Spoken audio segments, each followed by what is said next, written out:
The rain hammered against the windshield like 1,000 angry fists as Marcus pulled his beaten Toyota into the grocery store parking lot. His daughter's birthday was tomorrow, she'd be turning 7, and he'd promised her the cake she'd been circling in that magazine for weeks. The one with the unicorn made of frosting. Never mind that it cost more than he usually spent on groceries in a week. Some promises were sacred. He was halfway to the entrance when he heard it, a sound that made his blood run cold. A woman's voice, trembling with terror, cutting through the storm. Please, don't hurt me. I can't walk. Marcus froze. Every instinct screamed at him to keep moving, to not get involved. He was already late picking up Emma from his sister's house. He had exactly $43 in his wallet and a shift at the warehouse starting at 5 a.m. The last thing he needed was trouble. But that voice. God, that voice. He found her in the shadows between a dumpster and a luxury sedan, a woman in an expensive suit, one leg twisted at an unnatural angle beneath her, facing two men who loomed over her like vultures. One held a purse that clearly wasn't his. The other was reaching for the diamond watch on her wrist. Hey! Marcus's voice rang out before his brain could catch up. Get away from her. The men spun around. Marcus was tall but lean, worn down by too many double shifts and not enough sleep. He didn't look like much of a threat. But something in his eyes, maybe it was the fierce protectiveness he'd learned from raising a daughter alone, made them hesitate. This ain't your business, man, the taller one growled. I'm making it my business. Marcus pulled out his phone, hand shaking slightly as he held it up. Cops are already on their way. He was bluffing. He hadn't called anyone. But his thumb hovered over the screen convincingly enough that the men exchanged glances. A car turned into the parking lot, its headlights sweeping across them, and that was all it took. They bolted, disappearing into the rain-soaked night. Marcus rushed to the woman's side.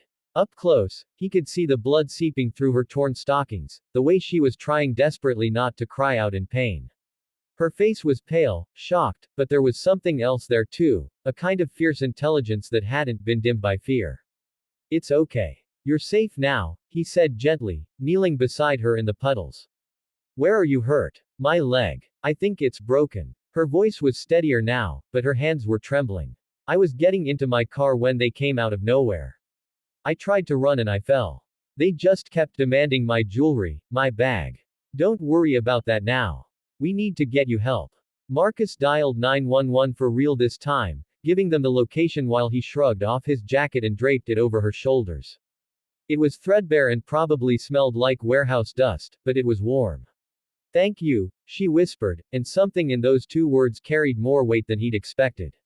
You didn't have to stop. Yes, I did. The ambulance arrived within minutes, along with two police cruisers.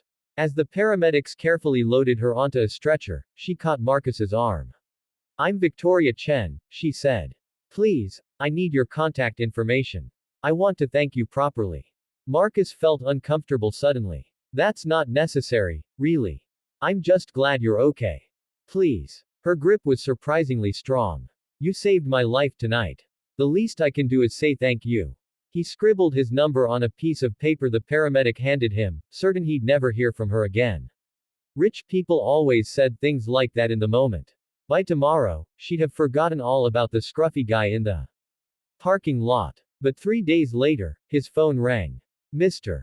Torres. This is Victoria Chen. We met in the. I remember, Marcus said, surprised.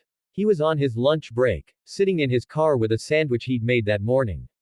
How's your leg? Broken in 2 places, but I'll survive thanks to you. She paused. Mr. Torres, I wonder if you'd meet me for coffee. There's something I'd like to discuss. He almost said no. He didn't have time for coffee with strangers, even grateful ones. But something in her voice reminded him of Emma, that particular tone of determined hopefulness his daughter used when she really wanted something. Sure, he heard himself say. The cafe she chose was the kind of place Marcus usually walked past without looking at, all gleaming chrome and artisanal everything. Victoria was already there, her leg in a cast and propped on a chair, but dressed in another immaculate suit. She smiled when she saw him, and he noticed she looked different from that night. Confident. Powerful. Thank you for coming, she said as he sat down. I'll get right to the point. I've spent the last 3 days trying to figure out how to repay you for what you did. I told you, that's not. I'm the CEO of Chen Technologies, she continued, as if he hadn't spoken. Maybe you've heard of us. Marcus hadn't, but he nodded anyway. After the attack, I did something I probably shouldn't have. I looked into you. She held up a hand at his startled expression. I know, it's invasive. But I needed to understand who would risk their own safety for a stranger. Do you know what I found? He shifted uncomfortably. Look, if this is about my credit score.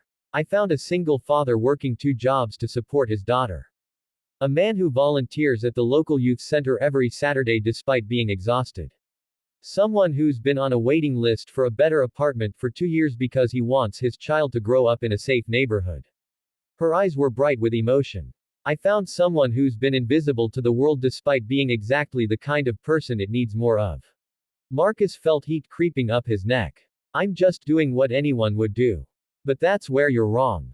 Those men in the parking lot, dozens of people walked past. I heard footsteps, saw shadows. Everyone chose to keep walking. Everyone except you. She leaned forward. Mr. Torres, my company is expanding our operations division. I need someone to head our community outreach and employee welfare programs. Someone who understands what it means to struggle, to work hard, to care about people over profit. I don't have a college degree, Marcus said automatically. I've never worked in an office. I wouldn't know the first thing about. I don't need another MBA who thinks compassion is a weakness. I need someone with integrity. Someone who proves through their actions what they value. That night, you had $43 in your wallet. I saw it when you pulled out your phone. You were buying a birthday cake for your daughter. You could have walked away, could have protected yourself and what little you had. But you didn't. Marcus felt his throat tighten.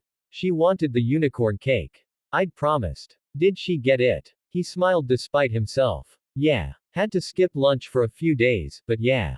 You should have seen her face. Victoria smiled back, and in that moment, Marcus saw past the CEO to the woman who'd been terrified and alone in a parking lot, and who hadn't forgotten the stranger who'd stopped.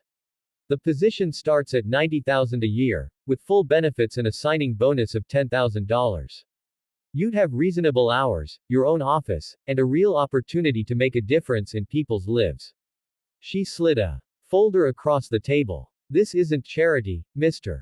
Torres. This is me making the smartest business decision of my career. So what do you say? Marcus opened the folder with shaking hands. The contract inside looked official, intimidating, impossible. The salary alone was more than he'd made in the past 2 years combined. Why? He asked quietly. Why does this matter so much to you?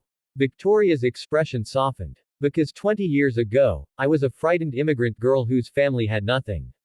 A teacher, a stranger, paid for my school supplies and stayed after hours to tutor me. She saw something in me worth investing in.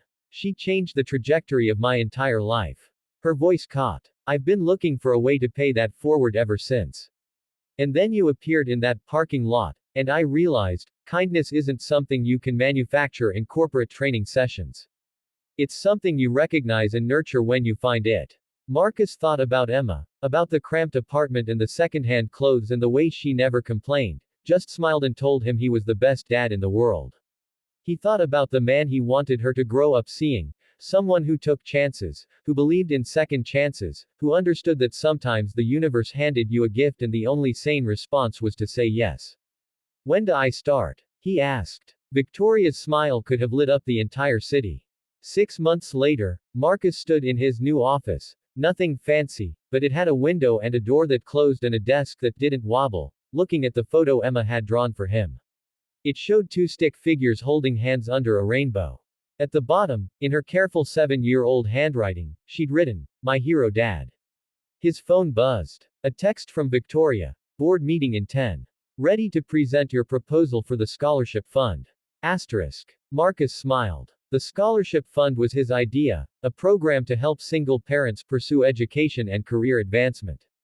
Victoria had approved it immediately, along with his suggestion for a community emergency assistance program. He'd learned a lot in 6 months. That kindness could be radical. That seeing people, really seeing them, was revolutionary. That sometimes the most important thing you could do was simply show up. And that on a rainy night in a parking lot, When he'd made the choice to help a stranger, he hadn't just saved one life. He'd changed two.